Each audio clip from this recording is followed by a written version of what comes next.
There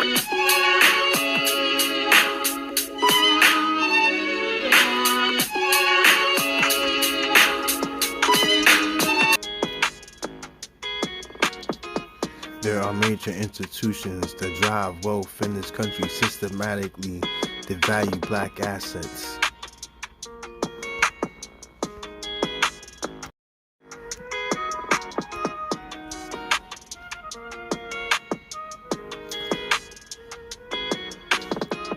This is what contributes to a persistent racial wealth gap in America.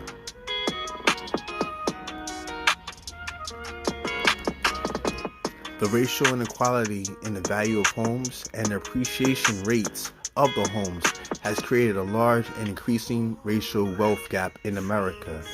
On average, U.S. white families have 20 times more wealth than families of color. Modern-day research identifies increasing racial inequalities in home values as the key reason why this gap persists and exists, and has doubled since the year 1980.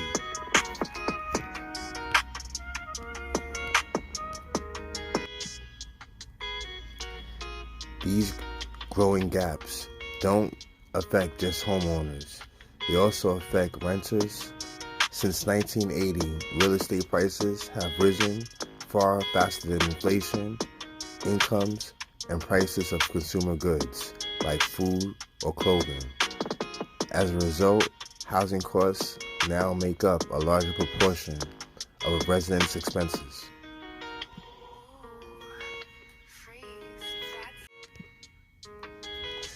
Families who have historically owned homes in white neighborhoods can afford these increased costs because their appreciating home values have expanded their relative wealth.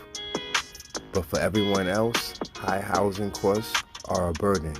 For many renters, high housing costs combined with stagnant wages have created an acute and worsening affordable housing crisis. Many struggle to remain housed, including during the pandemic, and very few can save enough to transition into home ownership.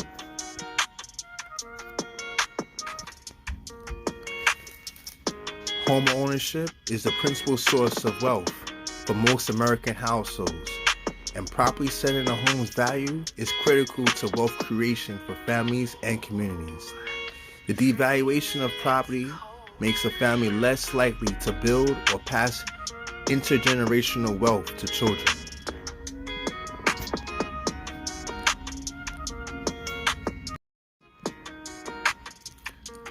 For some Black families and Latino families, owning a home is the first step towards building generational wealth. An appraisal gap would likely bar those households from growing equity in their homes, crippling their chances of borrowing against their property or selling it at a greater profit for later.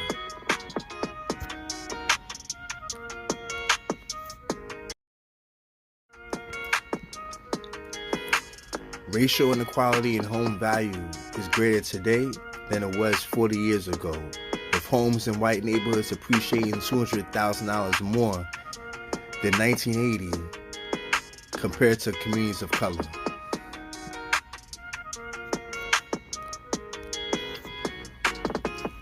Whether you're buying or selling a home, a critical step in the process is the home appraisal. As a buyer, a key part of getting a mortgage is having an appraisal performed to confirm the sale price for the lender. For sellers, a good appraisal is important to secure the best price possible for your house. The appraisal process takes an average of 7 to 10 days. The appraisal visits the property and spends about an hour or two inspecting the home's interior and exterior, measuring the square footage and evaluating the home's features and fixtures. The appraisal usually happens after an offer has been made and the home has been inspected. As the buyer, you'll pay for the appraisal and most likely have to arrange it to be done as well.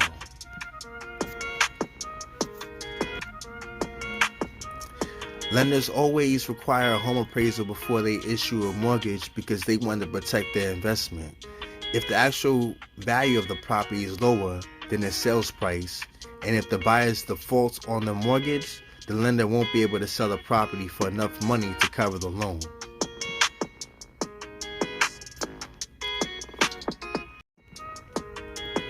A low appraisal can delay or even cancel a sale. Buyers and lenders don't want to overpay for a house, and sellers may not want to drastically lower the price they were hoping to get.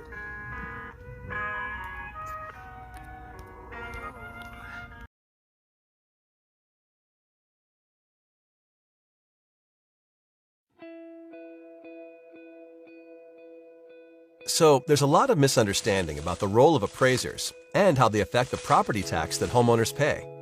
When someone hears the term appraiser, they seem to think of a scary figure reaching for their wallet. Not so. Appraisers don't set tax rates. Appraisers don't chase tax dollars. An appraiser is interested in fairly determining property values, and they take great pride in it. Property tax is determined by a simple formula. Appraisers only affect one of these variables, the value, and they do so with incredible accuracy. Appraisers aren't tax collectors or even tax setters.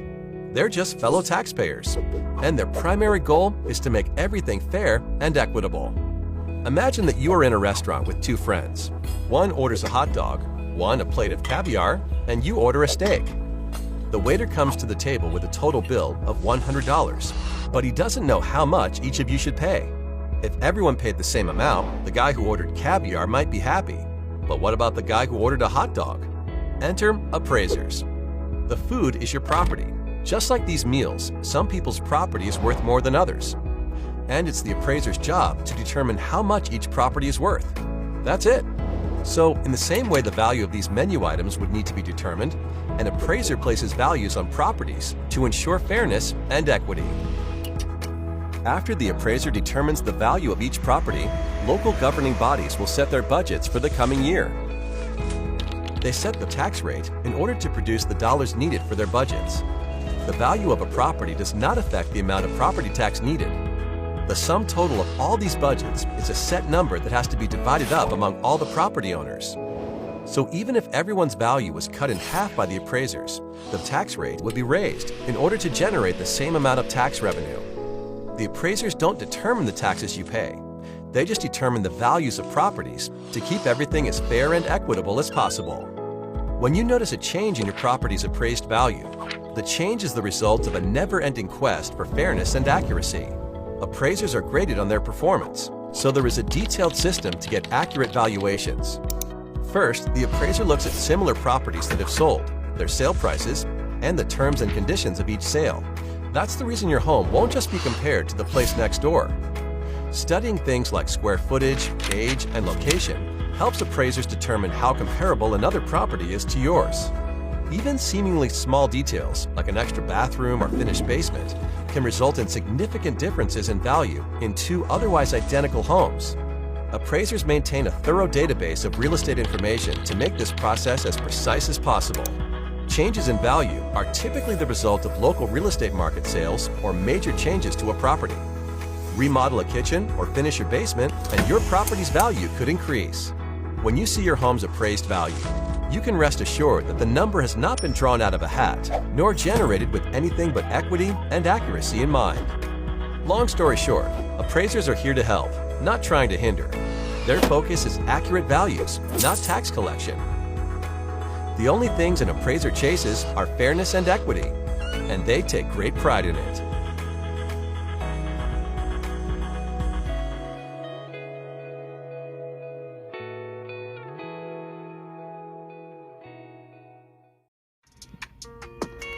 Even Freddie Mac confirms there's a major racial gap in home appraisal.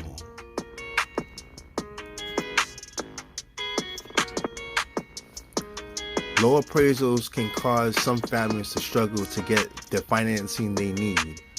Others may miss out on financial benefits of ownership because when a home is appraised for less than the agreed upon sales price, buyers often back out or try to negotiate a lower price.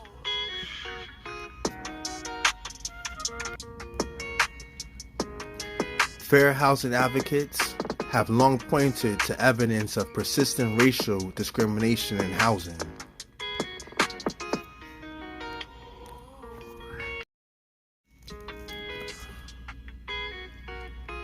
Decades of research have revealed bias in mortgage lending, including the harmful legacy of redlining.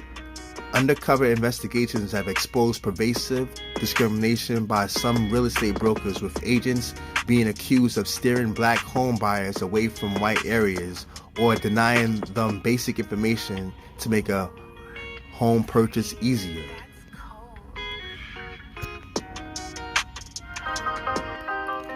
The term redlining comes from the development by the New Deal by the federal government. They created maps of every metropolitan area in the country, and those maps were color-coded by the First Home Owners Loan Corporation, and then the Federal Housing Administration, and then adopted by the Veterans Administration. They used these color codes to indicate where it was safe to insure mortgages, and anywhere where African Americans lived or lived nearby. They were color-coded red to indicate to appraisers that these neighborhoods were too risky to insure mortgages. Redlining and other bias practices permanently depressed home values in certain minority neighborhoods in the 1930s. In the 1930s, the federal government began redlining real estate, marketing risky neighborhoods, for example, mortgage loans on the basis of race. Examples of redlining can be found in a variety of financial services, including not only mortgages but also student loans, credit cards, and insurances. And that nearly century-old context continue to play out today with negative effects for people of color in communities across the country.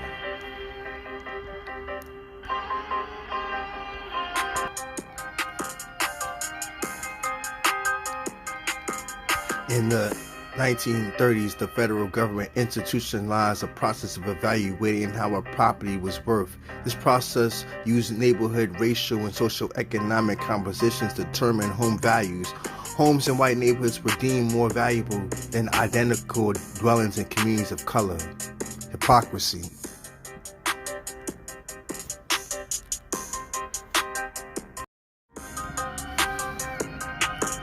Redlining discouraged investments of the areas and deprives residents of the capital needed to adequately maintain their homes.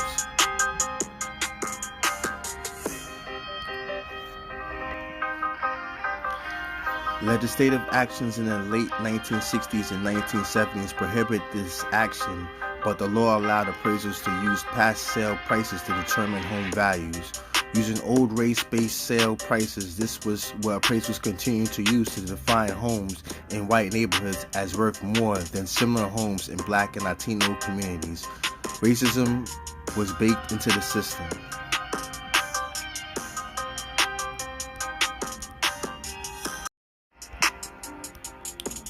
In the 1960s, they gave grants for homes only to whites so they could have generational wealth.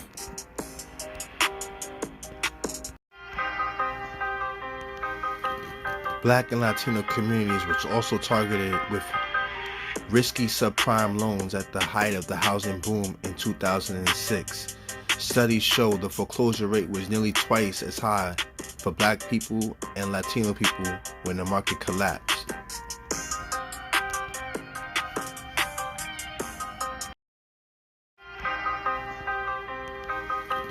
Black and Latino communities were also targeted with risky subprime loans at the height of the housing boom in 2006. Studies show the foreclosure rate was nearly twice as high for black people and Latino people when the market collapsed.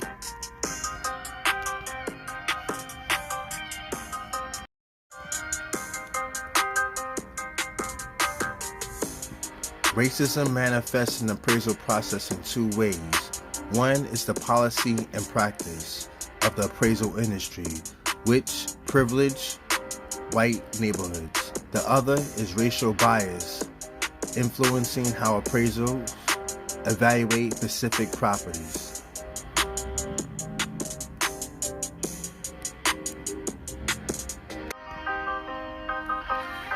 Racially based appraisals bias is well documented, and this pervasive issue has long contributed to the widening wealth gap for black families.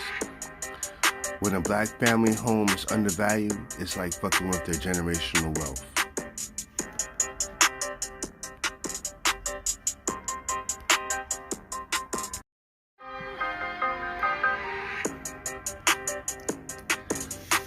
As an industry, we're all concerned about the home ownership gap for blacks, and we need to roll up our sleeves and figure out what those barriers are, says Brian Green, Vice President of Policy Advocacy for the National Association of Realtors, who oversaw enforcement of the Fair Housing Act at the Department of Housing and Urban Development. Before joining the Realty Group, as we dedicated more attention to that, it's going to uncover issues throughout the entire industry that needs our attention, and that includes the appraisal industry. Yeah, get on it.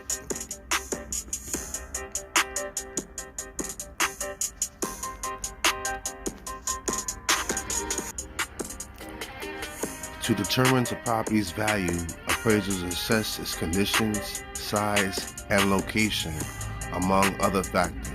They also use similar properties that have been recently sold as a key basis for comparison.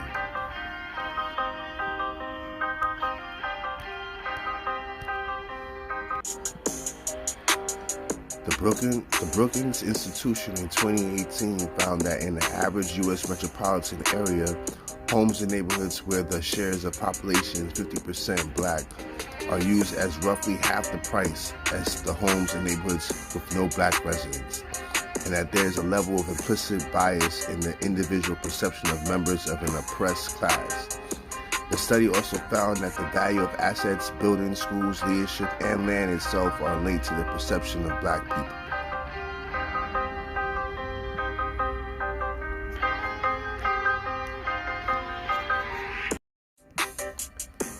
The largely insular industry of 78,000 is over 85% white, with less than 2% of appraisers identifying as being black.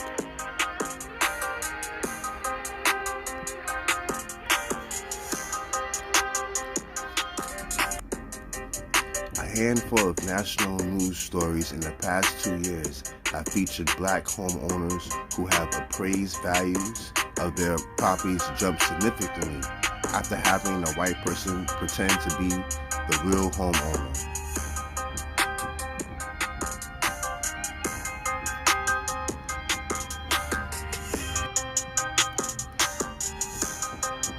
Michael Tywell, an appraisal, reported he submitted for a large commercial property in a predominantly black neighborhood in Los Angeles, was rejected by a bank reviewer who insisted the lot was valued too high.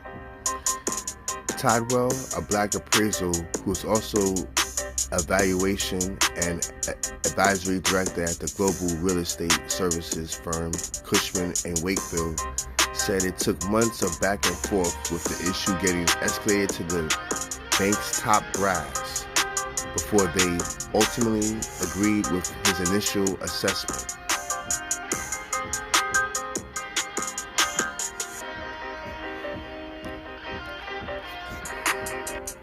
According to Michael Tidwell, the reviewer didn't respect the community because he felt like, oh, it's a black neighborhood, it's crime-ridden and violence and all of that. There's no way this place is going to be able to make money, he said.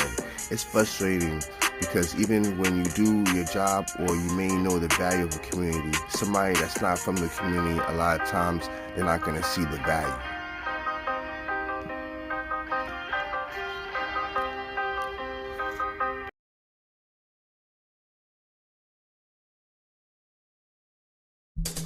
A study from the Journal of Social Problems found that from 1980 to 2015, homes in white neighborhoods appreciated almost $200,000 more than comparable homes in communities of color. The Brookings Institution found that in the average U.S. metropolitan area, homes in neighborhoods where the share of the population is 50% black are valued at roughly half the price as homes in neighborhoods with no black residents. The undervaluing of real estate across racial lines has contributed to a growing wealth gap between black and white families. According to the Federal Reserve, the typical white family has 8 times the wealth of the typical black family. The appraisal industry continues to be criticized for race-based bias against black homeowners, but black appraisers themselves are raising the alarms from inside the industry.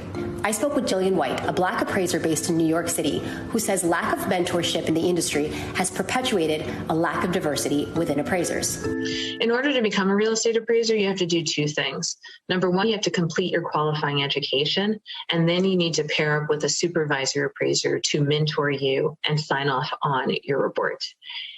If this is a career that's often passed down through family and friends, people of color are at a huge disadvantage when trying to find somebody to act as their supervisory appraiser. So when I first became an appraiser and it came time for me to look for a supervisor, I was sending out resume after resume, getting absolutely no response. Then I remembered that real estate appraising is a very male-dominated field. So on my resume, I changed my name from Jillian to J. White, and J. White got 5 times the number of responses as Jillian. And I remember there was one appraiser in particular who was really excited about my resume. He sent me an email immediately and asked if I could come into his office to interview that day. I said, absolutely. I dropped everything. About 30 minutes later, I was standing on his threshold. But when he saw that I was Jay White, all of the enthusiasm that he had for meeting me kind of dissipated. And we conducted the entire interview with me standing in the threshold and him just saying, like, actually, I don't know why you want to be an appraiser. You're overqualified. So 10 minutes later, I was back in my car, headed home. It wasn't until 70 years ago that the appraisal industry was even open to Black Americans, so it's hard to say what impact diversity will have. However, research on diversity in other institutions does say that it could help alleviate some of the racial bias in home appraisals. The people who are going into neighborhoods and attaching opinions of value oftentimes are not representative of the communities that are being served. And an appraisal, by definition, is an opinion. So when you have a group that is exceptionally homogenous, whatever biases of those group might be present, unconscious or otherwise, that is going to show itself. And I think that's what we're seeing now. On top of that, there is the systemic bias, which is inherent in how Black neighborhoods and neighborhoods of color in general have had property values associated with them. Despite years of stagnation, there has been some movement on the issue. Last week, the Biden administration unveiled new steps to narrow the racial wealth gap. This includes addressing racial bias in home appraisals. The increased scrutiny has also caught attention from the nation's largest professional association of real estate appraisers.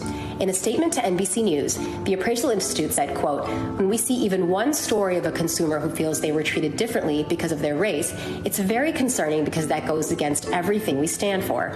They also added that over the last 2 years, the Appraisal Institute has been amplifying and accelerating internal initiatives and partnerships to bring about positive change, including improving diversity within the profession. Only time will tell whether or not these initiatives will make a dent in race-based appraisal bias, but the appraisers I talked to said it's a promising start.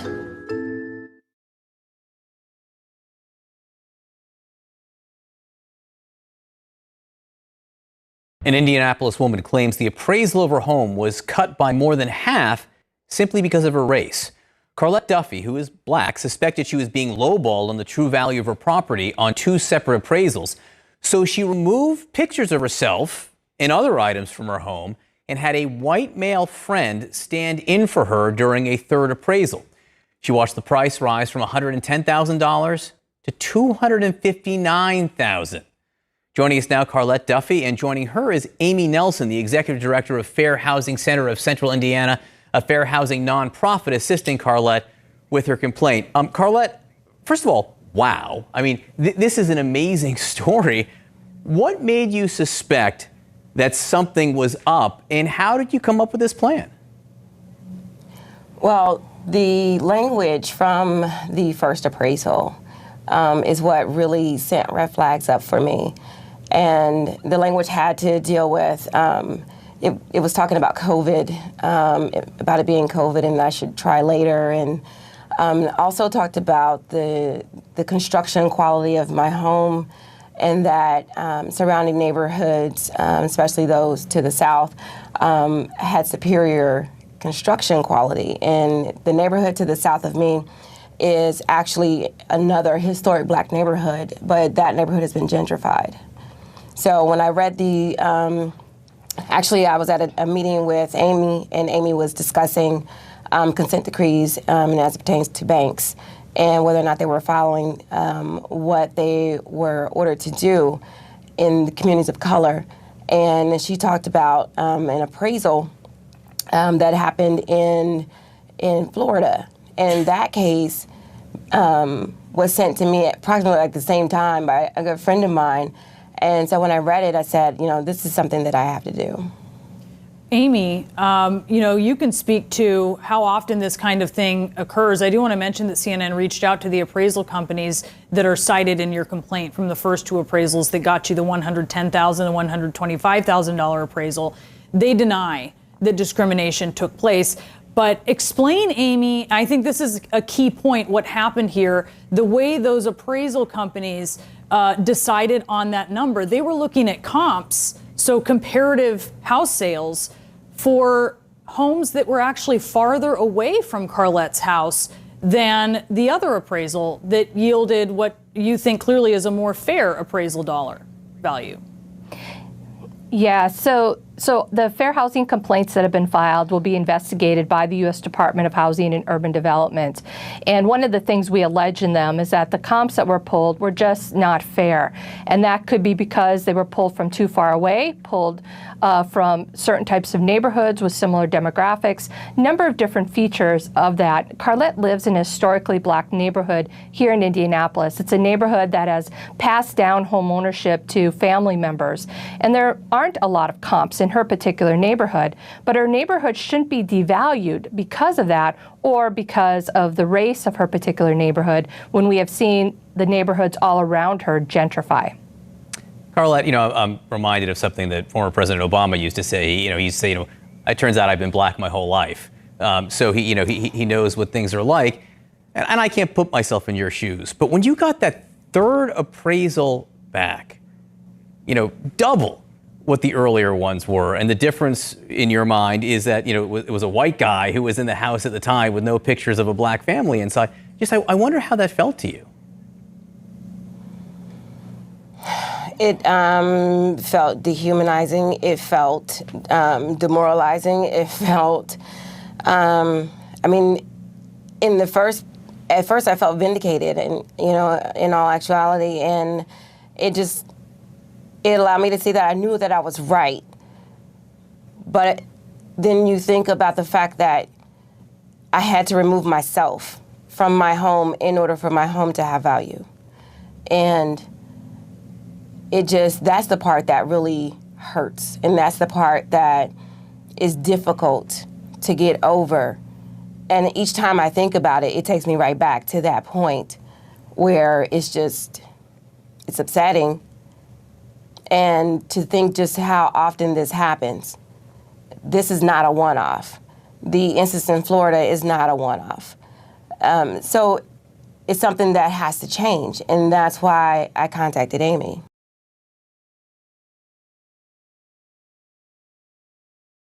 Difference the owner believes is because of different color skin. Salim Shashid reached out to me after seeing several of my previous stories on suspected discrimination in the home appraisal process. He took cues from a Marin City family who we covered several months ago and had a friend who looked different from him stand in for him for the appraisal after he felt his home was undervalued. Once my children saw it, they were like, okay, yeah, that's the one. For single father and Oakland native Salim Shahid, the moment he saw this house at Sunnyside and 98th in East Oakland, he knew, his kids knew. My children made the decision for me. He was aware of the property would need support. We did a new roof, redid the children's bedrooms, redid the stairs, put this new gate in the front, automatic gate opener. To the home, real estate values climbed steadily during the pandemic and interest rates fell. Salim decided to refinance to meet his current mortgage payment. The first appraisal in November 2020 came in at It's open. $5,000 after filing a rebuttal. He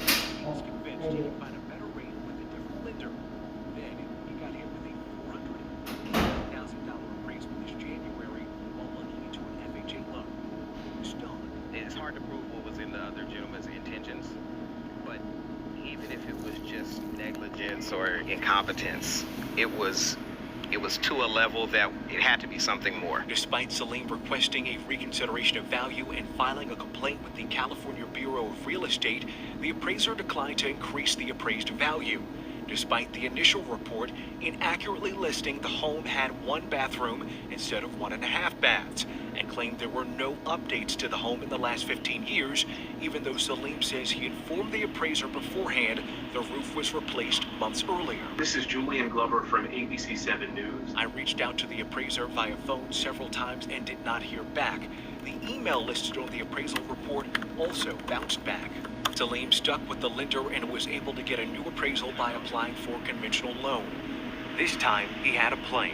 He remembered the Austin family from Marin City who staged their home to appear the residents were white. Had a conversation with one of our white friends, and she was like, no problem, I'll be Tanisha. I'll bring over some pictures of my family. The home appraised for $493,000 more. So that's part of the reason why I wanted to do this, because watching those stories kind of helped me through the process. I think that actually His friend, who happens to be a realtor, helped him stage the home.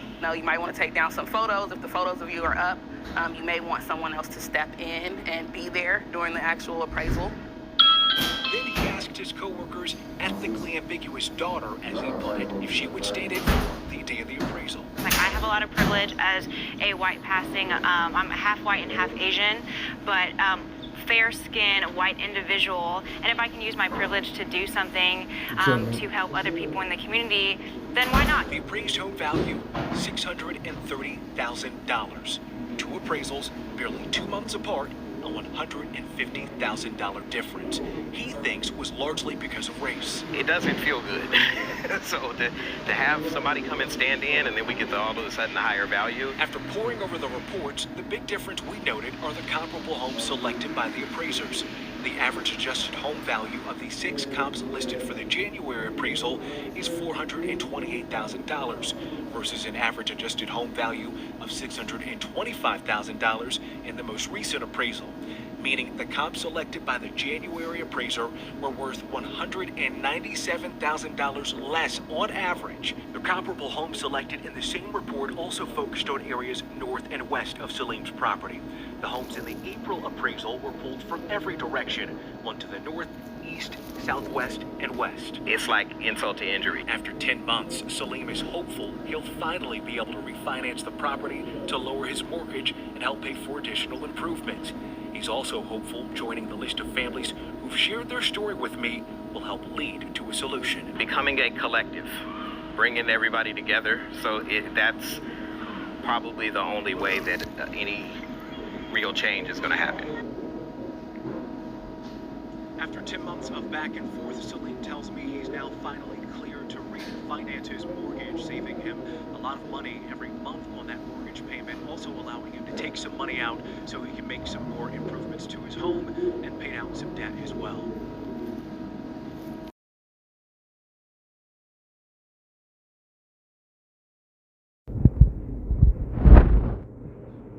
If you go to Harlem right now, same buildings, right? Remember 20 years ago, they were selling brownstones in Harlem for $1? For $1. But when white people moved in, it's psychological. Black people move in, there goes the neighborhood. White people move in, here it comes. My question is, will you be willing to take a very close look into the appraisal industry to address the economic and racial disparities within the process of becoming an appraiser? And who are these appraisers? For they are the ones who are licensed to put the values on the properties in our districts, as these values are the driving force in gentrification and displacement in our districts. How will you begin to address such a complicated issue? Well, the Brookings Institute did an exhaustive study, and it talked about how our houses are devalued to almost $6 billion because black people live there. When we look at black wealth, the majority of that wealth on the balance sheet of black families is their housing equity. And we are now at the lowest rate of homeownership in this country. The other thing I have to mention, because it's in the context of property, is our appraisal system and the ways in which appraisers work. That is something that we need need to think about and how that impacts the values that are put on certain communities to ensure that we don't have negative effects that further devalue property and the opportunity for communities of color. If you look at gentrification is black people getting enough to move out and white people moving in. Gentrification that's occurred over the last several years, how neighborhoods all of a sudden that didn't seem valuable have changes in racial and income dynamics and all of a sudden become very, very valuable. Who benefits from that and who loses? The real estate appraiser comes and appraises my home. A brand new, this home was 3 years old, 2.5, 3 years old. Appraised it at so low that the bank wondered, was this it had to be damaged or repossession or destroyed or whatever. So he took real wealth from me just because it could, and I was black. And you're the first person in 3.5 years who has ever raised the question of who becomes the appraiser, and now that has an impact on the process. I congratulate you and thank you. Now, I don't know how people become an appraiser. I don't know if that is city or state. Does anyone know how someone becomes an appraiser? We definitely think in Detroit, and we would say this for other urban cities, that there needs to be an appraisal reform.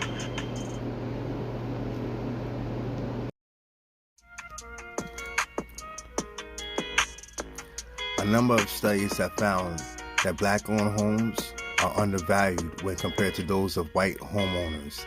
This is especially true in historically black neighborhoods. A 2018 report by the Brookings Institution found that adds up to $156 billion in cumulative losses for black homeowners. Damn, that's fucked up.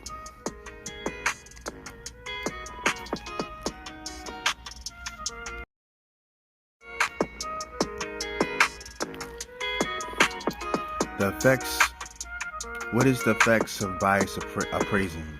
In short, it's just plain bad for homeowners who have suffered the equivalent of $48,000 loss per home or a cumulative loss of $156 billion, according to a report from the Brookings Institution. Consider bias appraising negative effects on perpetuating racial wealth gap. Home values and their appreciation rates are directly related to wealth accumulation. For most U.S. families, their homes is the largest asset. As their home appreciates, so does the value and their wealth. This enables them to have funds for retirement, for their kids' college education, or any unexpected expenses like large medical bills. So it's clear to see how redlining was key in creating a racial wealth gap. And the researchers' work shows that one reason that gap hasn't just persisted, but in fact it doubled since 1980, is the increasing racial inequalities in home values. Now the median wealth of white households is 20 times greater than the median wealth of black households, according to Pew Research Center.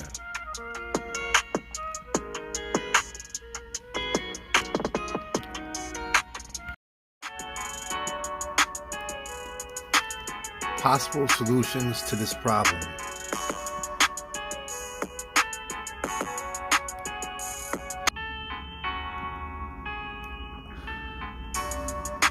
Suggestion number 1, hire more black appraisers.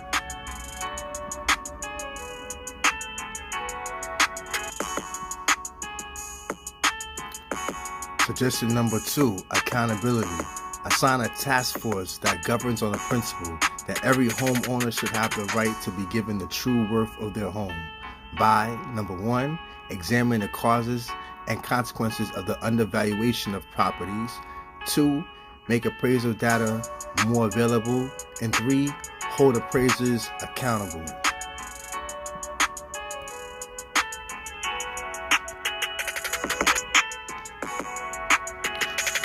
Suggestion number 3, transparency. An issue becomes systematic when those with the power to stop discrimination turns a blind eye to it. There is no national database of discrimination complaints against appraisers. The few that were filed to the Department of Housing and Urban Development totaled just 6 in 2020, compared with just 3 in 2019. To file a complaint with HUD Hub, just follow the link below.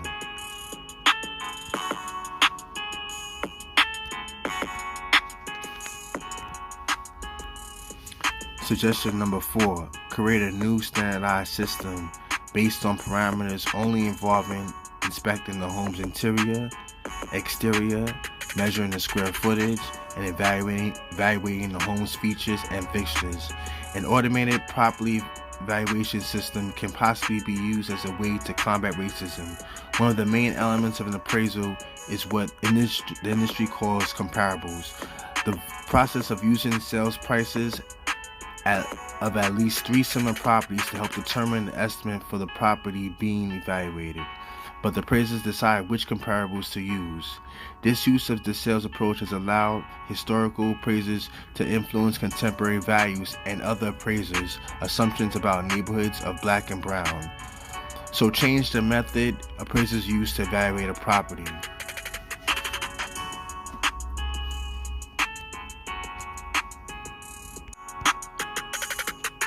Suggestion number 5, reparations on some type of repayment should be considered for the billions of dollars Black and brown lost due to redlining.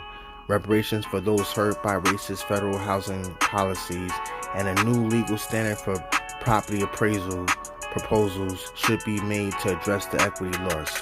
Fully addressing racism in real estate will require reshaping the very foundation of the U.S. housing market.